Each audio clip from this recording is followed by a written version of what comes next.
Welcome to the Banker Lamp. Please enjoy the video. In this video, I will explain how to use a box file system effectively.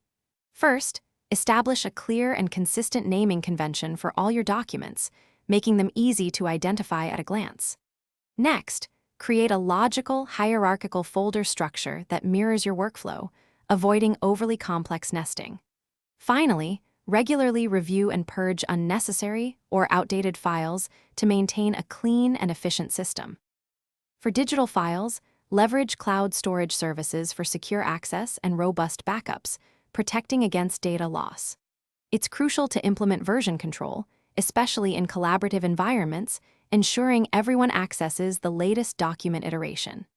Enhance retrieval by categorizing files using tags or metadata, allowing for quick searches even without exact file names.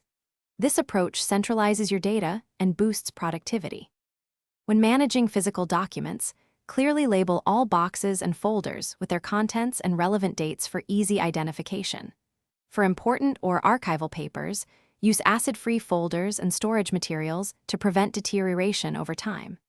Consider maintaining a master index or log to track the location of specific physical files, ensuring efficient retrieval when needed. This systematic approach keeps your paper records secure and accessible. Maintaining your file system is an ongoing process. Schedule regular reviews to declutter, archive old documents, and reorganize as needed, perhaps quarterly. Always back up critical digital files to multiple secure locations, like an external drive and cloud service, to prevent data loss from unexpected events.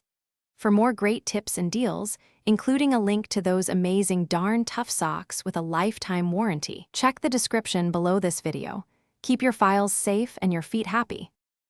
Thanks for watching. If this was helpful, leave a like and consider subscribing. See you next time.